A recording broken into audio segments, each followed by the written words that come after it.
প্রত্যেকটা ধর্মকর্মের মানুষের যেন মুখে হাসি ফোটাতে পারি। আমাকে ভোট দিয়ে এই বেঙ্গারির মধ্যে মনে হয় এই অ্যাওয়ার্ডে এই সেন্টারে আমরা সবচেয়ে বেশি ভোটে আমি জয়যুক্ত হয়েছি।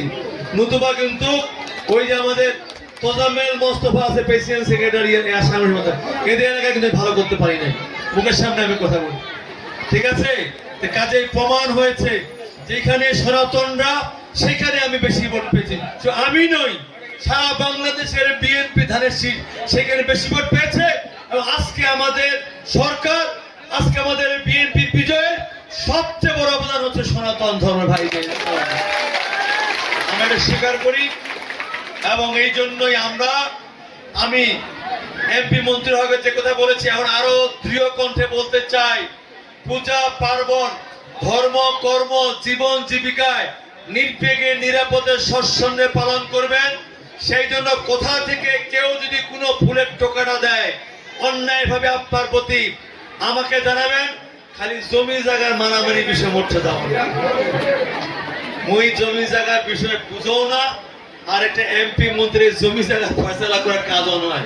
ইউনো সাহেব আছে, এসিলেন আছে, ওসি সাহেব আছে, ওনারা দেখভাল করবে। এছাড়া বাকি আপনাদের অনুদান লাগবে, রাস্তা লাগবে, মন্দির লাগবে, শ্মশানঘাট লাগবে, মসজিদ লাগবে, মাদ্রাসা লাগবে, চাকরি লাগবে, আপনাদের মেয়ের বিয়ে, অসুস্থ চিকিৎসা লাগবে, কোথায় ভর্তি করাতে হবে, ট্রান্সফার করতে হবে, প্রমোশন দিতে হবে, যে কোনো বিষয় আমার কাছে আসবেন। আমি আপনাদের সর্বাত্মক চেষ্টা করে আপনাদের সমস্যাগুলো সমাধান করে দেব। আমার কোনো চাওয়া পাওয়া নাই, আমার লক্ষ্য একটাই, প্রত্যেকটা ধর্মকর্মের মানুষের যেন মুখে হাসি ফোটাতে পারি। আমি যেমন প্রত্যেকটা মসজিদে অনুদান দেব, ঠিক তত প্রত্যেকটা মন্দিরে মন্দিরে আমি অনুদান পৌঁছায় দেব। এই দেবীগঞ্জ বোধহয় 750 মন্দির আছে, ইনশাল্লাহ খবর নেবেন। আমি বলেছিলাম এই দেবীগঞ্জ বোধহয় কোনো মসজিদ মন্দির অনুদান ছাড়া থাকবে না। এটা যখন প্রমাণ করব, ঠিক তদ্রুপ কোনো রাস্তাঘাটও কাঁচা থাকবে না। এই রথে রশি টানিবেন, মোট টানে ভগবানের কাছে এই প্রার্থনা করবেন, মোট যেন ভগবান সুস্থ রাখে এবং মুই যেন বেশি বেশি করে তোমার কাজ করে তোমার মুখের জন্য আমি হাসি ফুটি পাবো।